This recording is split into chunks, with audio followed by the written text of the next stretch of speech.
Good morning to the people of our beautiful and beloved Republic of Trinidad and Tobago. Welcome to the United National Congress's weekly press conference. This morning, we will be looking at the subject entitled The Destruction of the Energy Sector and the PNM's role in the destruction of this very important sector in Trinidad and Tobago, particularly over the last 6 years.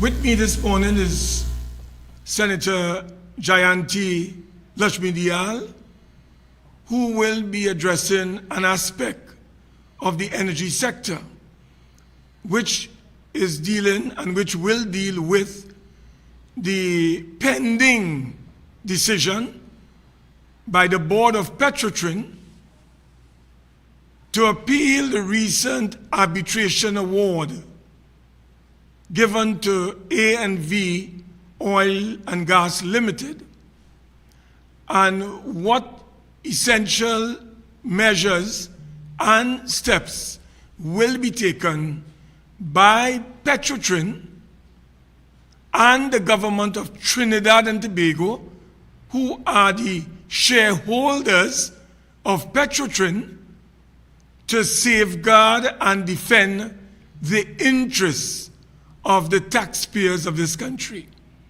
And when she would have been through, I will then address the crisis facing the NGC, the hoax of the century, dubbed the liberalization of the fuel market, and a bunkering and marketing license that was given to a company within 1 year of its formation called RH Gas Energy Limited. So without much further ado, may I take this opportunity to introduce our colleague, Sister Senator Jayanti Lakshmi. Thank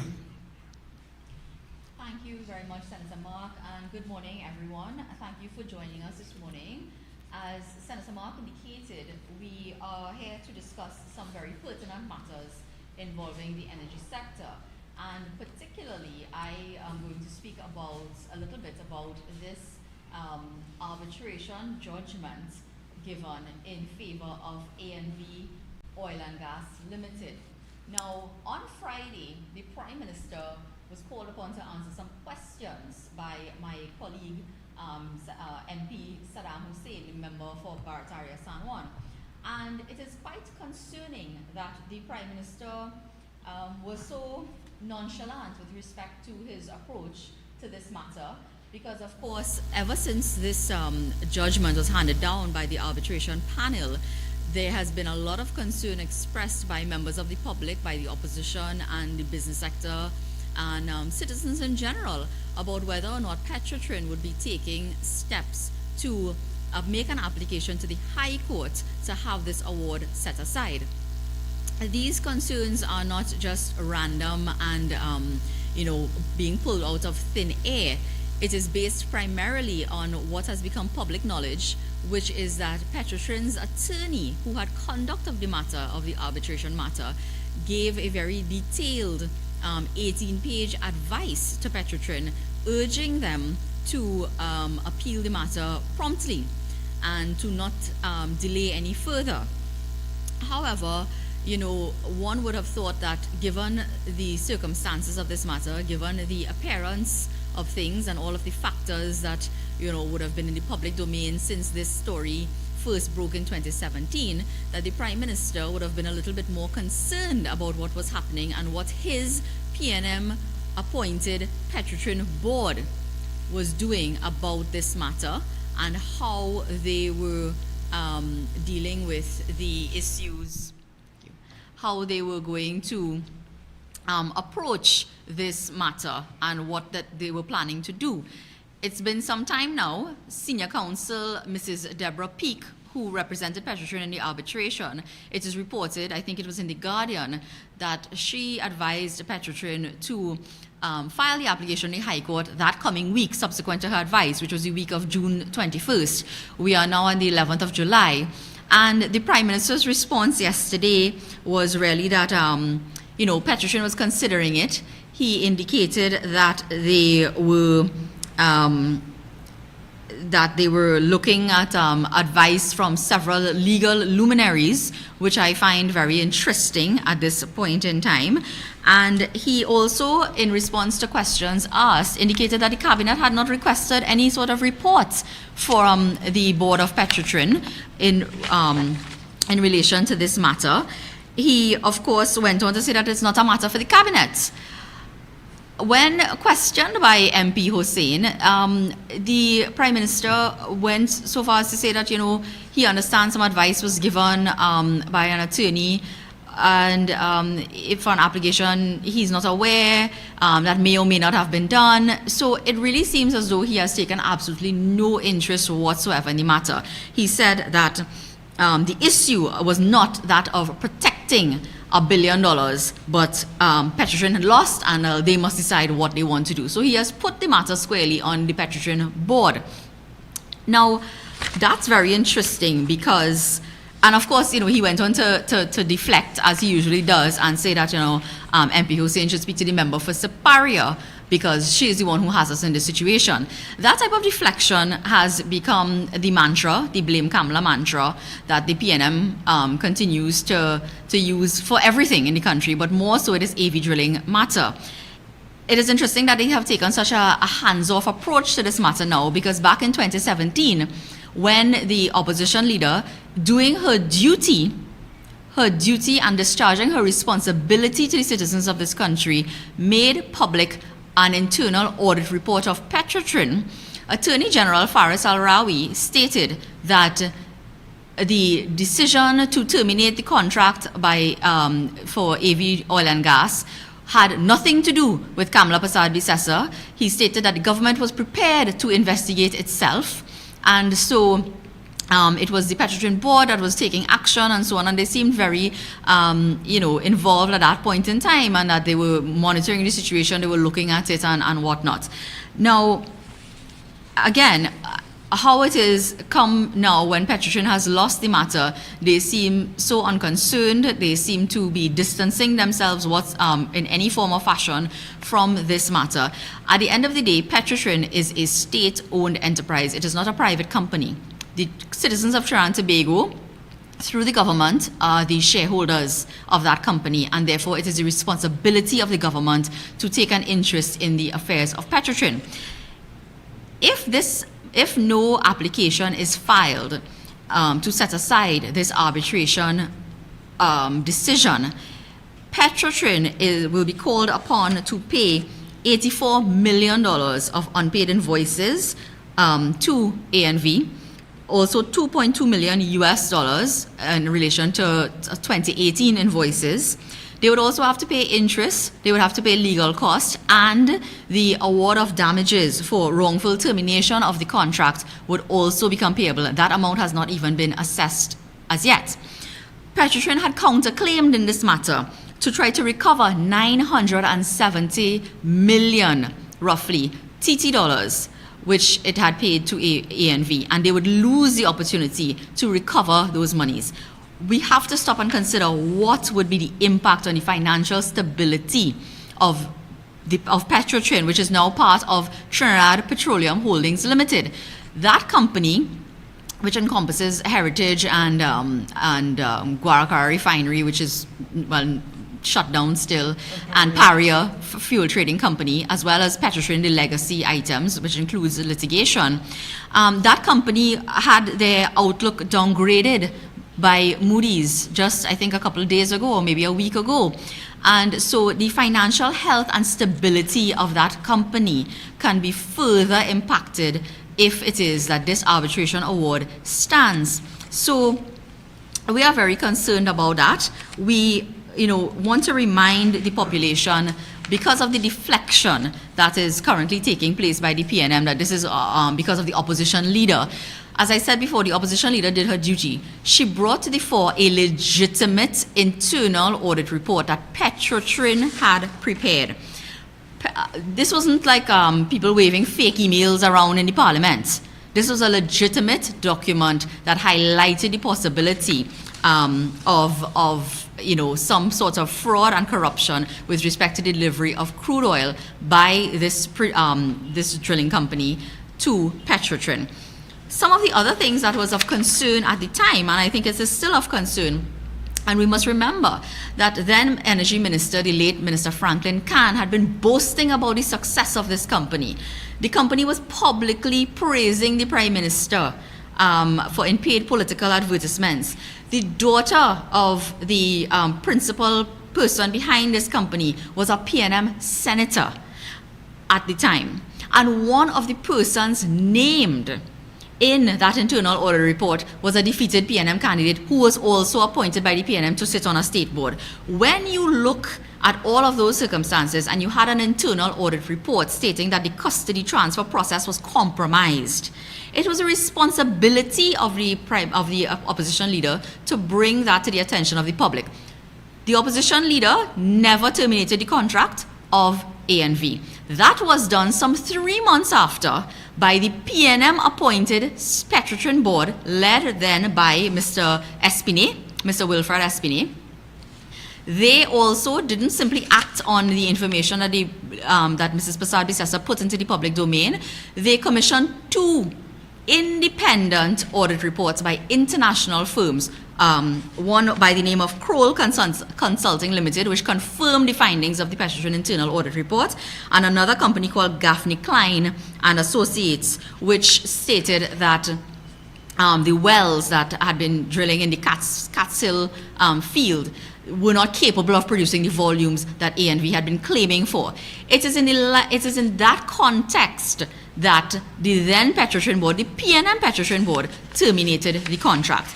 If it is now that not acting on the advice of the attorney, Mrs. Deborah Peake of Senior Counsel, who had conduct of this matter and who had conduct ever since 2018 of these matters, because the ANV had gone to the High Court and the Court of Appeal, and I think attempted to even go to the Privy Council to get an injunction to prevent Petrotrin from acting upon the termination notice. And Mrs. Deborah Peake had been involved in those matters. She then represented Petrotrin at the arbitration. And if she has advised, according to the news, I think it is The Guardian that had a copy of her 18-page advice, she has advised that the award disclosed gross and fundamental errors on the face of the award, and that the arbitrators are guilty of misconduct in the conduct of the proceedings. She has raised serious concerns about how this decision was arrived at based on the evidence before the arbitrators, as well as procedural irregularities. What she says are procedural irregularities where the arbitrators did not follow their own procedural rules. And as many of you would know, if you have a procedural irregularity in a court matter or an arbitration or any type of matter like that, it could possibly render the ultimate decision as unsound. So senior counsel has raised these concerns. She has given very timely and prompt advice to Petrotrin, and so far they have not acted upon it. On Friday, we are now being told that Petrotrin is seeking advice from other legal luminaries. Well, I want the Prime Minister and the board of Petrotrin to come out and say who are the legal luminaries that they are seeking advice from, and why do they feel that it is necessary to seek advice from sources other than the attorney that they hired to have conduct of this matter on their behalf. And if it is that they feel they are justified in doing so, they must say who are the legal luminaries. They must say, give us a time frame as to when they expect to have all of the advice that they have procured and when they anticipate a decision would be made on this matter. This situation cannot be allowed to simply languish and fall off the radar. It is of grave concern. The entire claim by ANV Drilling came up to somewhere in the vicinity of 808 million TT dollars. And, this money would have to be paid if the judgment is not set aside from an escrow account held by Petrotrin at the Unit Trust Corporation.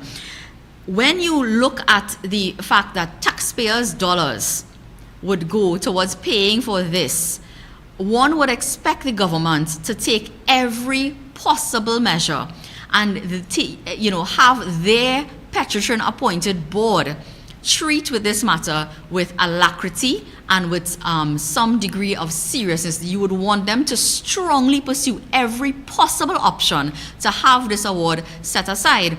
Apart from that, when they make the application to the High Court, they can have a stay, meaning that the monies do not have to be paid immediately.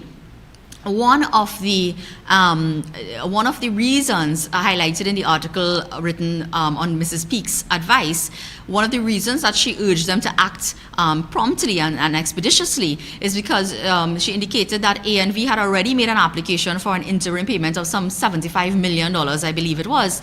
Now, as it stands, if no action is taken by Petrotrin, are they going to pay the $75 million interim payment while they are sitting and deciding? And they must come clean and tell us now how many requests or what is the total quantum of requests being made for interim payments by ANV? Have they approved any of those payments? Because as it stands, the Prime Minister is saying that people who have applied for salary relief grants and income supports during this pandemic may or should get their payments by the end of the year.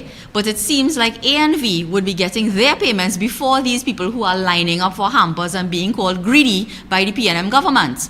And that is of grave concern to us. We are not at all impressed by the hands-off and nonchalant approach that this government is taking. They seem very unconcerned about the amount of taxpayers' dollars that, as we say in local parlance, jumping up at the moment. And we want to know what they are going to do about it. I want to end by saying one thing. This is reminiscent of the matter involving Mr. Malcolm Jones and the WGTL matter. And it seems as though there is some advice shopping taking place in this matter because the board is not prepared to accept their attorney who they have entrusted with this matter since 2018 and all of the matters involving ANV. If it is that they are advice shopping, one must understand why they are doing so. Sometimes when people do not get the answer that they like, they ask someone else. And we need to know, and I'm raising this concern now for the public, is it that the board of Petrotrin is on a mission to shop for the advice that they want in this matter? Is it that they wish to adopt a particular course of action and that they are looking for the support? Because you would recall that days before receiving advice, one paragraph advice to discontinue the matter against Mr. Malcolm Jones, members of the government, ministers of government had been saying that that matter was likely to collapse. And then lo and behold, we saw a one paragraph advice from the same person, Mr. Nelson, who you would recall recently featured prominently on a front page of the newspaper as having been paid about $10 million in legal fees in a very timely manner. And Mr. Nelson, who initially gave the advice to the partnership government to commence action against Mr. Malcolm Jones for the WGTL and others for the WGTL matter, which also severely impacted upon the financial health and stability of Petrotrin. When he subsequently gave advice, he advised them to discontinue based on a very limited amount of evidence. I think it was 2 statements that had been presented to him. So if it is that the board of Petrotrin, Mr. Michael Kwamina, Mr. Jode Singh, Mr. Harding, Mr. Lashley, and Mr. Nancis decide that they are not going to take the advice of their attorney who had conduct of this matter and that they get advice for someone else, they must make that advice public. They must state what evidence was presented to this arbitration panel to justify this award and why they feel that the ultimate decision of the arbitration panel should be allowed to stand and should not be challenged in the High Court. And if it is that they come to that conclusion, then I think the question must be raised whether it is Mr. Espinay and his board back in 2017 did not act properly and in the best interest of the company. when they decided to terminate the contract. What was the information? And I call upon them today, if it is that they are saying that they will not pursue this matter any further, Petrotrin's board must make available to the public all of the information that the board had in front of them when they made the decision to terminate. They must disclose the board minutes, they must disclose all of the board papers, so that we can understand why it is the citizens of Trinidad and Tobago are now being called upon to pay this money together with interest and legal costs for a termination that took place, and to pay all of the outstanding invoices of A&V drilling at a time when our economy is in shambles and everybody is being told to make sacrifices. Why it is that decision was taken then, and why it is that decision will be allowed to stand. The Petrotrin, as I said before, is not a private company. It is a state-owned company, and they are accountable to the people of this country. The directors have a fiduciary duty to act in the best interest of the company and shareholders, who are the citizens of Trinidad and Tobago. And so we look forward to getting some more information on this matter, and we also urge that the police commissioner, as he said, there is still an ongoing investigation. We want to ensure that all avenues are explored and that all resources are available for this investigation to be completed, because this arbitration award does not in any way impact upon that investigation, and we would like to see that investigation continued and completed in the shortest possible time frame, so that we could understand what will be the ultimate outcome of this matter. That would be of some concern. So I will now hand you back over to Senator Mark, who would be addressing the other issues that he indicated with respect to NGC, and then we would take some questions at the end.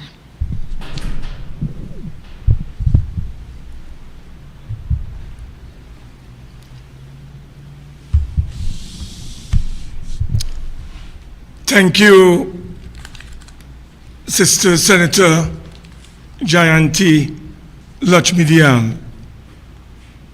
I would like to begin my presentation with a quotation from the current Prime Minister when he occupied the office of Leader of the Opposition.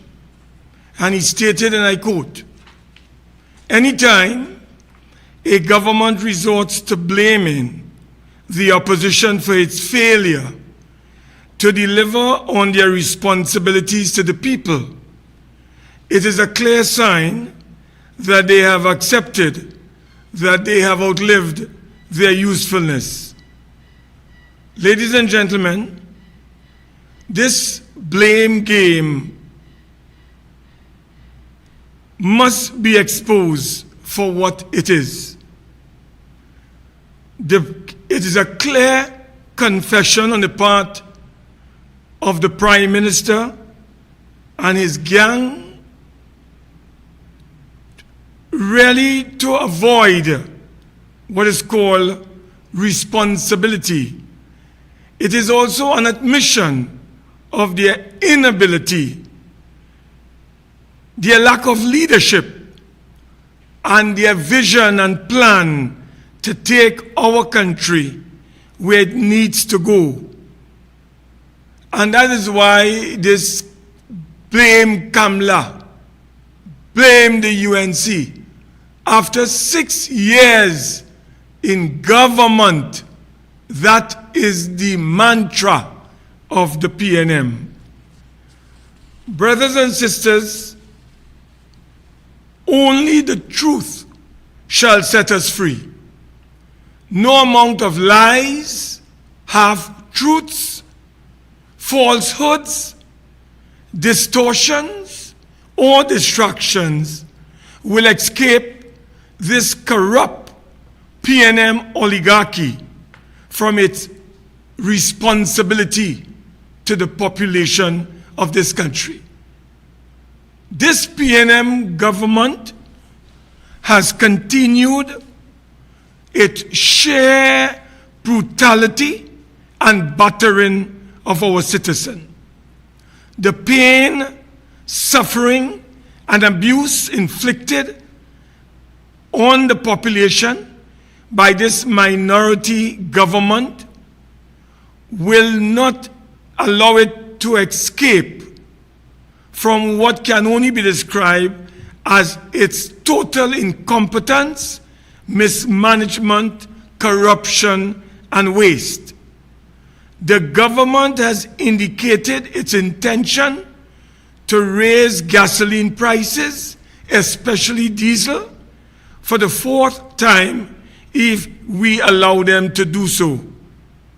They have also indicated that they wish to increase electricity rates, water rates, reintroduce or introduce property tax, and of course increase the retirement age from 60 years to 65 years, claiming that people are living too long. And brothers and sisters, when confronted with the reality of the imminent privatization of the Port Authority and possibly the sellout of TSTT, you have a Prime Minister who cannot control his rage, and as demonstrated in today's Newsday, he wants the population to give him a break. He buffed the media, and by extension, the people of this country, and called on them, don't talk to me about debts. Don't talk to me about job losses.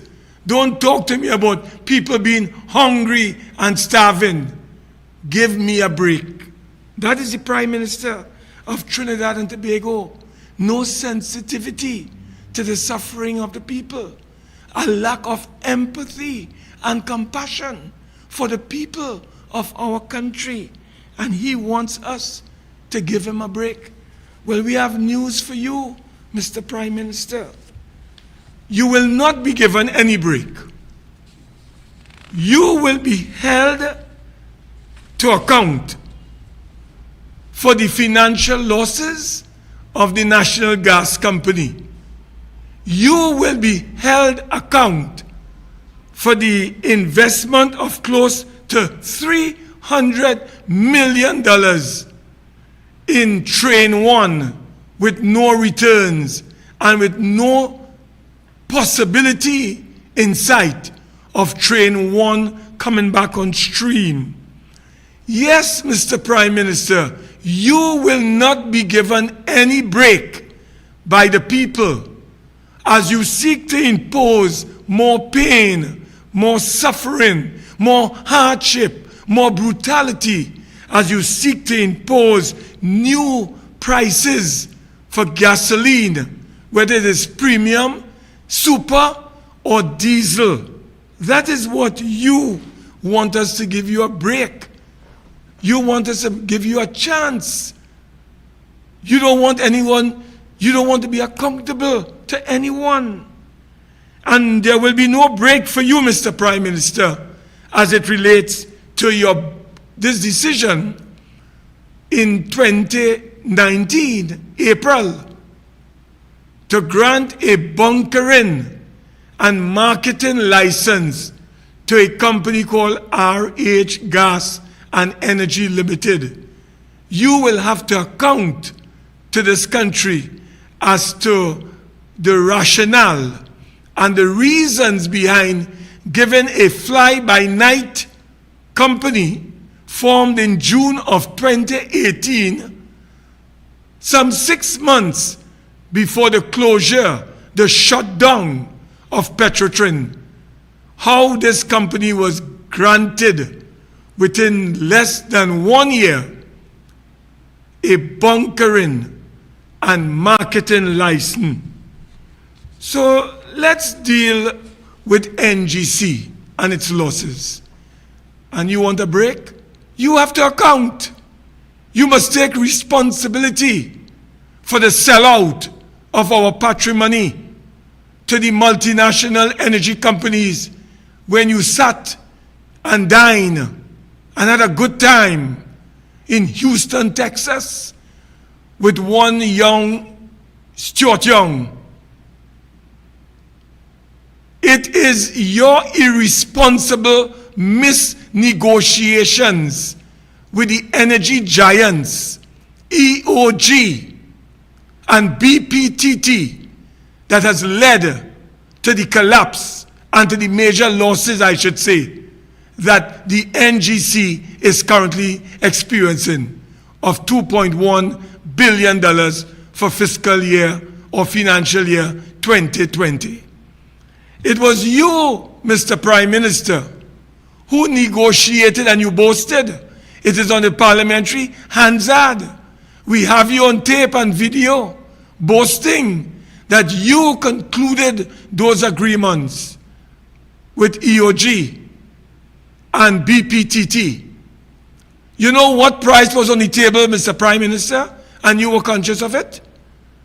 The NGC was willing to increase to upstreamers per MMBTU $3.10. That was where the NGC wanted to go. The upstreamers were calling for $3.15 or $3.50 US per MMBTU. But when you arrive in Houston without any advisors, without any technocrats, you negotiated and you concluded a gas price which was later imposed on NGC of US $3.50 per MMBTU. Let me repeat. Maybe you were opening your fridge, Mr. Prime Minister, and you didn't hear me. Our information revealed that you concluded at the expense of Trinidad and Tobago, at the expense of Point Lisas, at the expense of NGC, at the expense of the taxpayers, a gas price of $3.50 US cents per MMBTU. And you want a break? You must account for this sellout of our national patrimony to these energy companies in the EOG and BPTT. And you must account for the losses that NGC is now experiencing. And forget that Stuart Young individual, that misfit. He's a literal caddy boy. Forget him.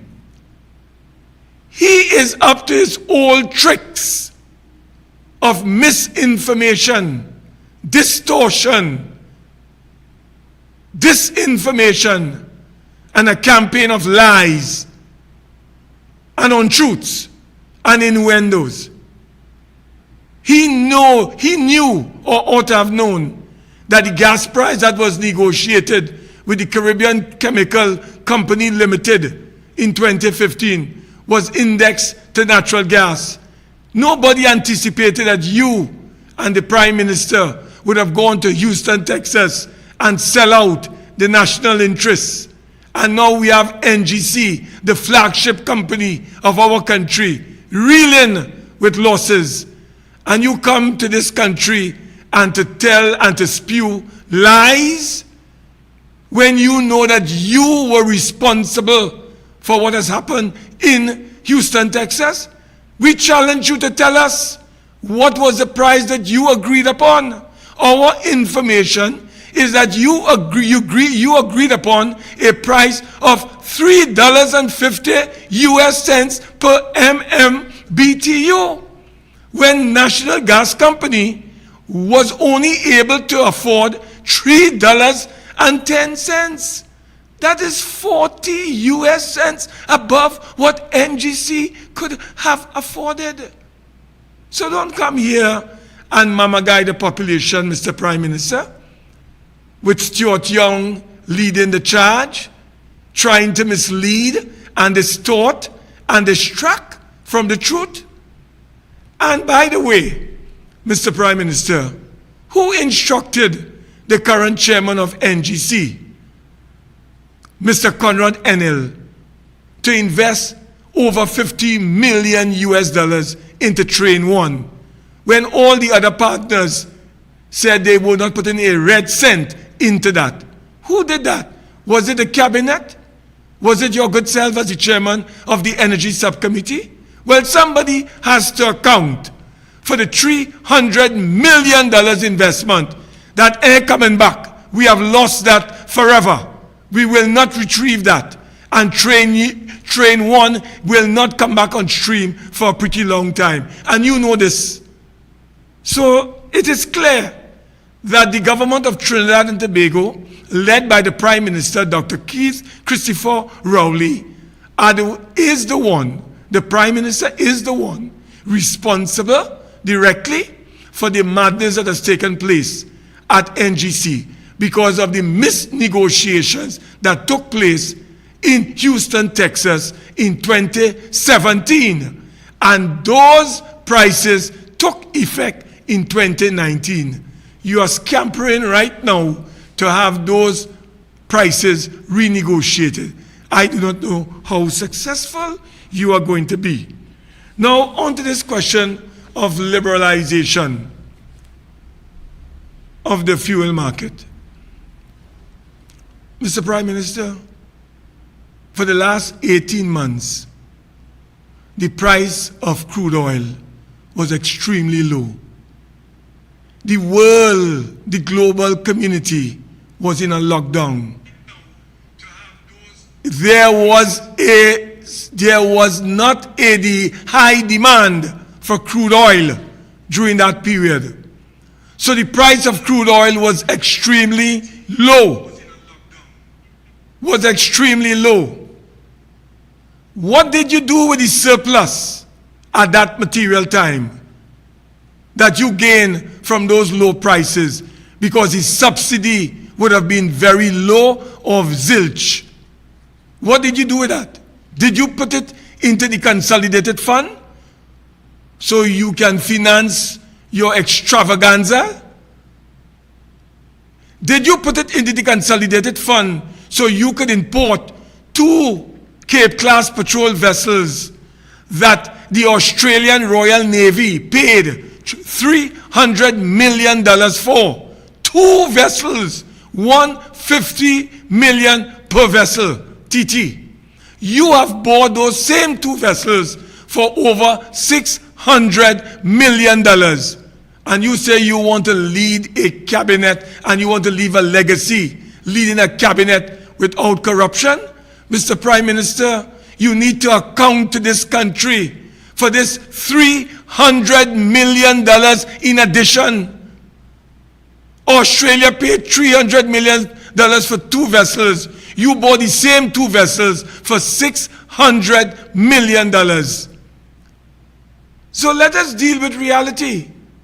The reality is that you did not pass on the savings to the taxpayers of this country, to the taxi drivers, to the maxi taxi drivers, to the other members who drive vehicles in this country via lower gas prices. You kept premium prices at the same level. You kept super gasoline at the same level. You kept diesel at the same level for the last 18 months. And you come through Stuart Young, your new Minister of Energy, to fool the country and tell us that when the price is high, we will pay higher prices. And when the price falls, we will get benefits. Where is the benefit for the last 18 months, Mr. Prime Minister? So don't fool anyone. This is not fuel liberalization of any market. This is a hoax. You are seeking to impose taxes on the population in order to run your extravagance. That is what you are doing in order for you to continue with your mismanagement and incompetence.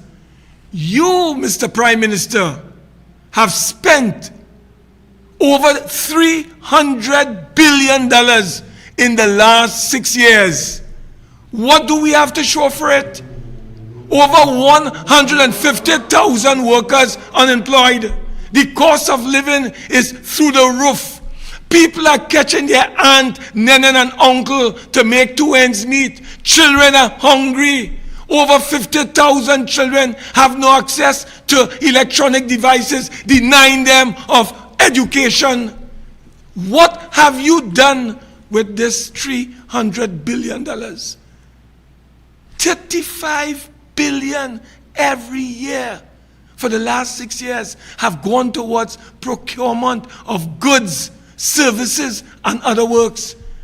That is over close to $200 billion you probably would have spent in the acquisition of goods, services, and other works without any accountability, without any transparency, because you have gutted and emasculated the procurement legislation and the procurement regulator.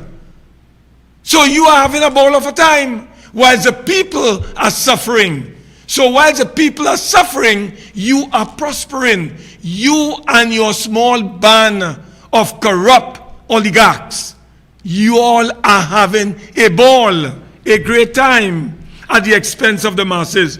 So we know this whole fuel liberalization is just a cover for you to punish the population and oppress them more. This would be the fourth time if you were able to get away. If the population were to allow the government, the fourth time in 6 years, you have increased gasoline prices for the poor people. When gasoline prices increases, transportation costs rise. When it increases, food and other essential increase. When it rises, inflation goes through the roof as a result. When it rises, the quality of life and the cost of and the quality of life and standard of living of the people collapses. So, Mr. Prime Minister, let us be serious. Don't come here and try to mamagai the population. We will have none of it. And the last area I would like to raise before we open to question is this.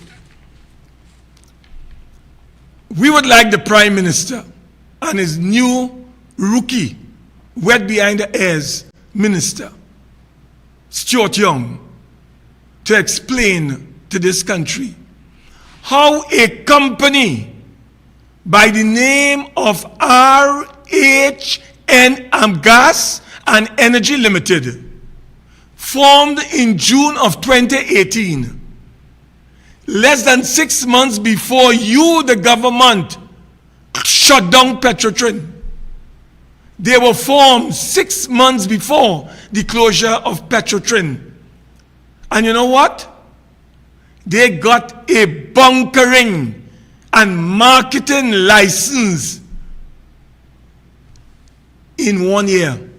So by April of 2019, this fly-by-night company with no track record of being in the bunkering business got a license which was approved by the Minister of Energy.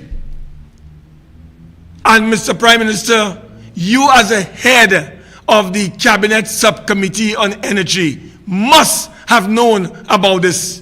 And if you did not know, then you ought to resign. So you have a responsibility, Mr. Prime Minister, to explain to this country how this fly-by-night company was able to secure a bunkering and marketing license in less than 1 year after its formation. So we would like to ask the Honorable Prime Minister some questions, because we believe that these are very serious matters that we need clarification on. For example, we know that the issuing of a bunkering and marketing license in April of 2019 to an unknown company which was only formed in June of 2018, a mere 6 months before the shutting down of Petrotrin, we have questions that we'd like the Prime Minister to answer, because it begs a lot of questions. We would like to know what role, if any, did the Prime Minister play or contributed in facilitating the granting and approval of this license, this bunkering license, in April of 2019. We want that question answered, Mr. Prime Minister. This is a matter of grave public interest and concern because it entails the exercising of a statutory power in the granting of such a license. Therefore, we would like to know if there is any association between the issuing and granting of this license and the closure or shutting down of Petrotrin. These are matters that we'd like the Prime Minister to clear and to clarify, I should say. We would like also for the Minister of Energy and Energy Industries to tell this country what documents were presented by RH Gas and Energy Limited to the Minister to secure this license in 2019, April. Without casting any aspersions on anyone, we in the United National Congress find it very strange that this company with no track record in the bunkering business could be incorporated in June of 2018 and then be granted a license thereafter. These are issues that we would like clarified. We want some answers to these questions. We find it also very strange that one of the directors of the company is a prominent attorney at law in this country, and who is the recipient of millions of dollars in state brief from the Attorney General's office, and who has acted as the lawyer for the Prime Minister on at least 3 occasions, if my memory does not fail me. My last check at the company's registry revealed that the company RH Gas and Energy Limited had not issued any shares. So you have a company without shares. You have a company without shareholders. After all, it is the shareholders who are supposed to be the owners of the company. So who are the owners of this company that has been granted a license for bunkering and marketing? So the Minister of Energy and the Prime Minister and his cabinet have granted a license to a company, and this company has no shareholders. They have no owners. We don't know the beneficial owners of this company.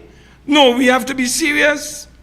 Now, at this time, and in these strange circumstances, we call on the Minister of Energy and Energy Industries to make public the written application for the bunkering and marketing license and all the supporting documents that the company would have submitted for this particular license, to secure this license.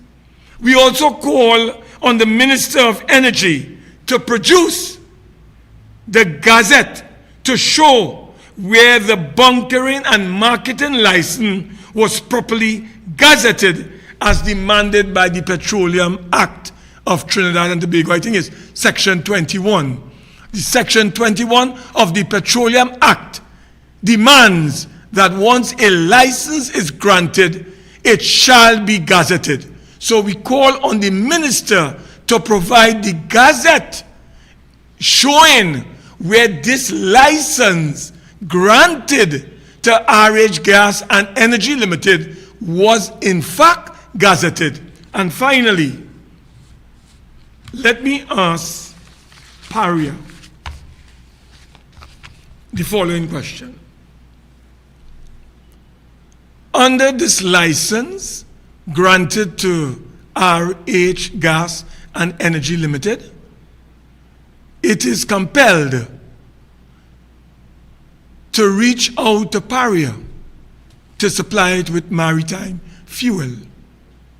I understand that this company, RH Gas, bypassed Paria Fuel, and upon being interrupted by the Customs and Excise Division, prohibiting them from importing fuel directly from external sources, bypassing Paria. They then approached Paria, and the end result was Paria wrote a letter to the Customs and Excise Department providing a no objection so that this company called RH Gas and Energy could import fuel outside of Paria Fuel and outside of CARICOM. So what is taking place is that there's a company called Minerva Bunkering Company Limited, stationed somewhere offside Gulf of Paria, just down Chagaramas, bunkering vessels, providing fuel to vessels, and they had no license to do that. They had no license to import any fuel into this country. So we would like to get clarification from Paria Fuel, from the Ministry of Finance, Customs and Excise Division, as to whether they issued a no objection letter to this company called RH Gas Energy Limited so that they can import fuel, which to my mind is unlawful and illegal, bypassing Paria, bypassing CARICOM, and importing it outside of Trinidad and Tobago and outside of CARICOM. You want to liberalize, but you have one monopolist, Paria. Nobody else must import fuel. But you have a company, a fly-by-night company, getting a license to import fuel from outside of Paria and outside of Trinidad and Tobago and CARICOM. So, ladies and gentlemen, these are questions we have raised. We need answers. We need accountability. We need transparency. There will be no break for the Prime Minister. The only time we are going to give him a break is when the people of Trinidad and Tobago decide collectively and legally to force new elections so that we can go back to the polls.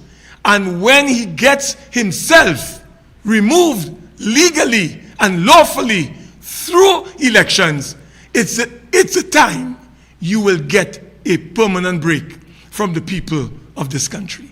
I thank you very much, members of the media and members of the public. We are now open to any questions you may wish to direct to either Sister Senator Jayanti Lakshmi or myself.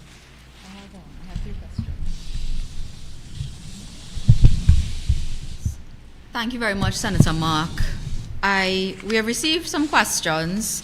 I received a question firstly asking, should the opposition leader shoulder any of the responsibility for the AV drilling fiasco?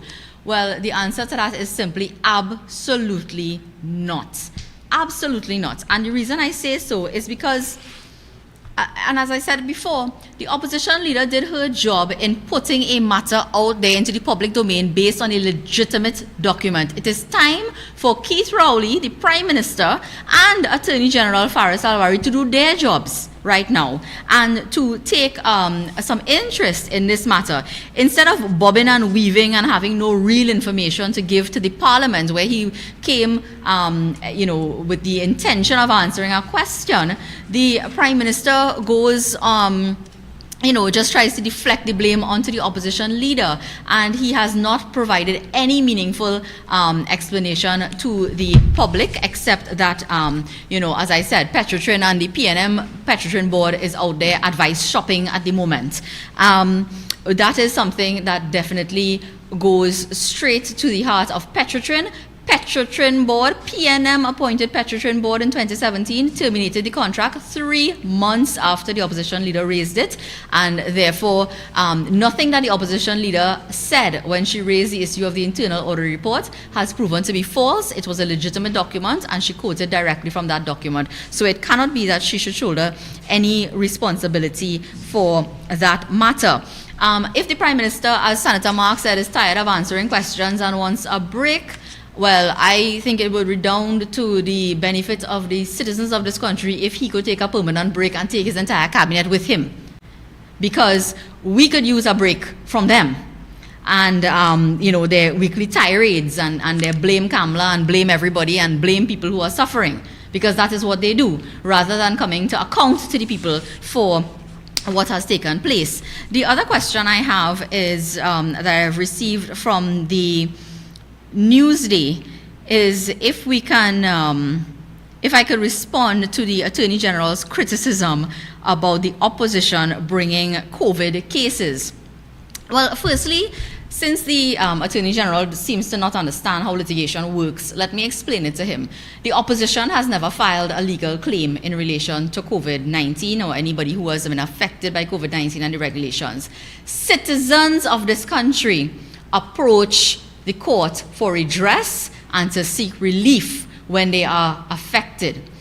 Simply because their choice of attorney happens to be someone affiliated to the UNC, or is in my case sitting right now on the opposition bench in the parliament, AG Alwari has some sort of obsession with these cases. I would have liked to think that the way the Prime Minister and the Attorney General could come and talk about COVID litigation brought by the opposition, as they say, which is entirely inaccurate and incorrect, and the way the Prime Minister could speak with great detail yesterday at his press conference about matters which are before the court, highly inappropriately, if I may add. That is the type of information we want to hear from them about ANV and about this arbitration and about what is happening with the application to set aside our judgment. Yesterday the Prime Minister, most interestingly, it's almost as though he knew someone would ask a question that would allow him to ramage about a particular matter, and he came armed with all of his data and all of his facts. I wanted to see him come to the parliament to answer a question on ANV with that type of information and facts. And getting back to Al-Rawi and the COVID litigation and the cases, there are still matters pending before the courts.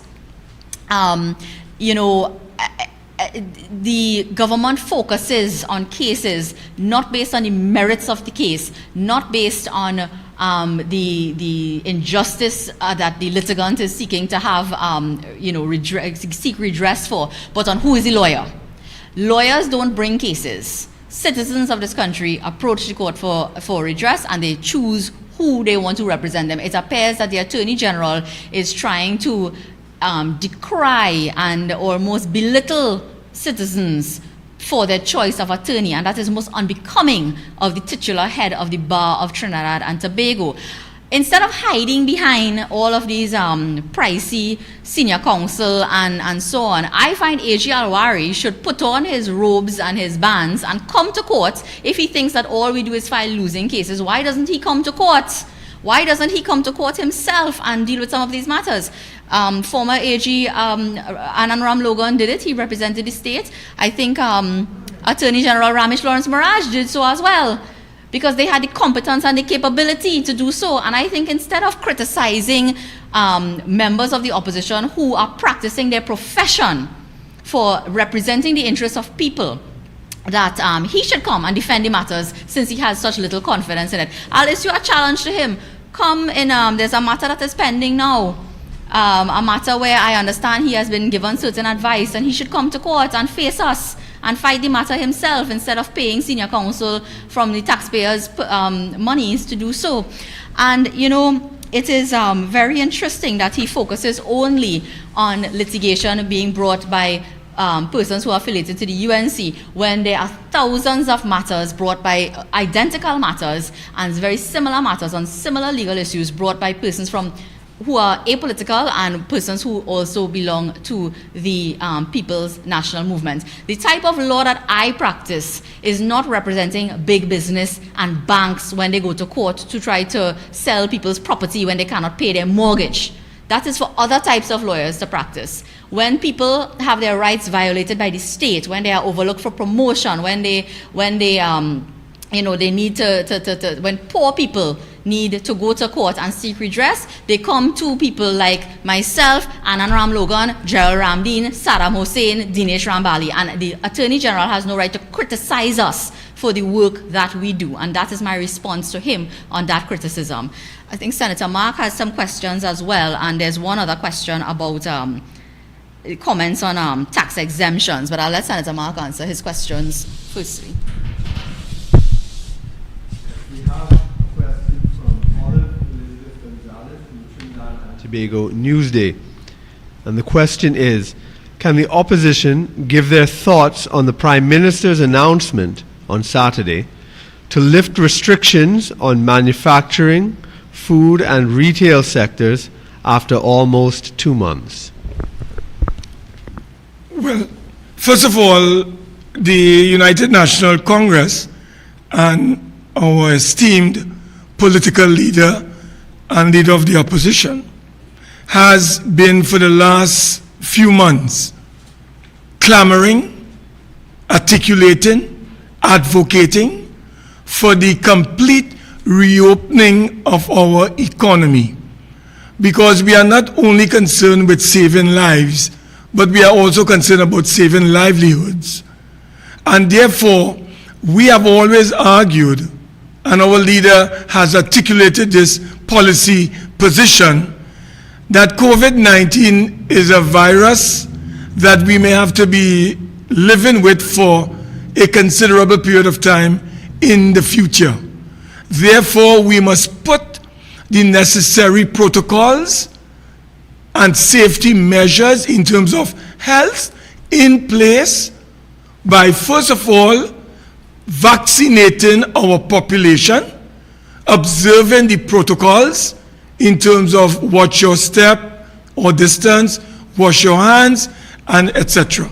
So at the end of the day, what we are interested in is a complete reopening of the economy.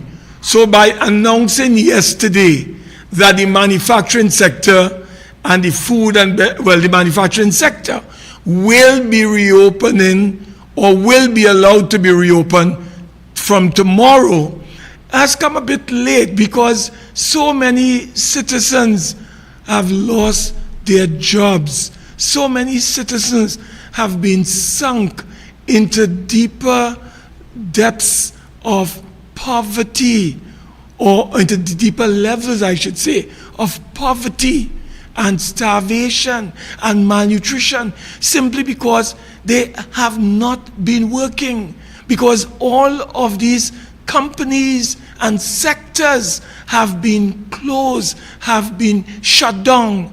So yes, it's a bit late in the day, but we wish to reiterate our policy position that we need to reopen the entire economy of our country, taking into consideration all the safety protocols and measures, so that, for instance, these activities that we know will have to be addressed can be addressed within an environment of safety and security. And we reiterate the need to have a complete vaccination program involving large segments of the population, so that we can go about resuscitating and promoting and advancing economic activity in our country. So we are in favor, we are in support, even though it has come a bit late in the game. We have always advocated for the complete reopening of our economy with the appropriate safety measures.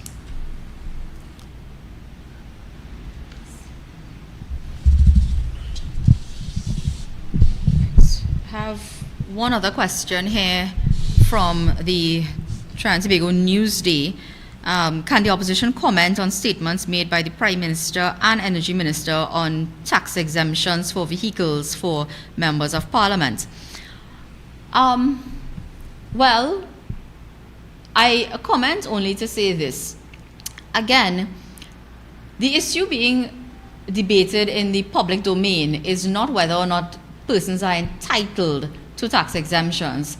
It's about the fact that certain ministers, not just MPs or opposition members or public servants who are entitled to exemptions, because as you would know, there are several public servants in Trinidad and Tobago who have different categories of exemptions. But it's not about everyone who has the entitlement to an exemption, because it is part of your terms and conditions. What the issue really is that at a time like this, when the country is facing so much hardship and everyone is being told to make sacrifices, that the ministers who are by and large responsible for what we see happening in the country right now are making use of the exemption. That is the issue that was raised.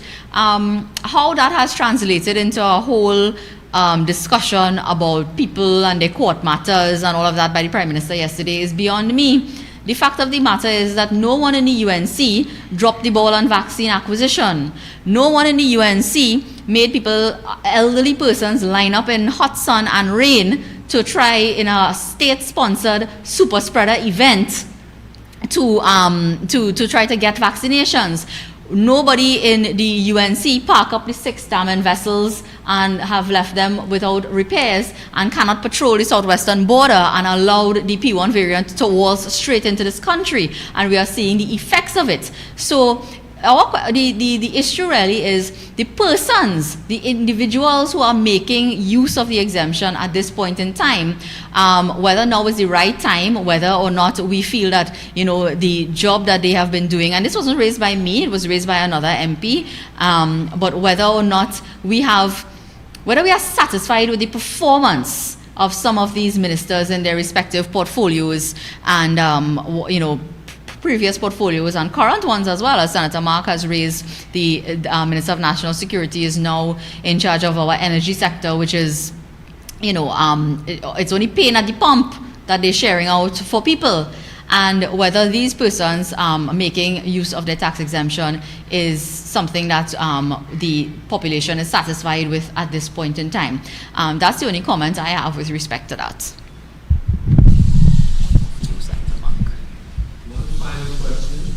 The media, again, Olive Elizabeth Gonzalez from Trinidad and Tobago Newsday. What is the opposition thoughts on the announcement of the arrival of 800,000 more Sinopharm vaccines this coming Tuesday? I know the opposition had been clamoring for the government to source more, to source more vaccines to have mass vaccination. Our position is very clear. We need to vaccinate our population, and this concept or theory called herd immunity, that herd immunity threshold of 80 to 85% must be reached for an economy and its population to properly organize and become more economically active, back to a state of normalcy, literally, is a matter that we have always advocated for. So whether the vaccines are coming from China, whether it's coming from the United Kingdom, Korea, India, the United States of America, these vaccines have been approved by the World Health Organization, although under emergency protocols and for emergency use. So in those circumstances, we believe that our position has always been that we need to vaccinate the population. The government fell down on the job when the government ought to have been negotiating in the various boardrooms, whether it was with Pfizer, AstraZeneca, whether it had to do with Johnson & Johnson or Moderna, as the Israeli did in 2020. The government was really slow off the ball.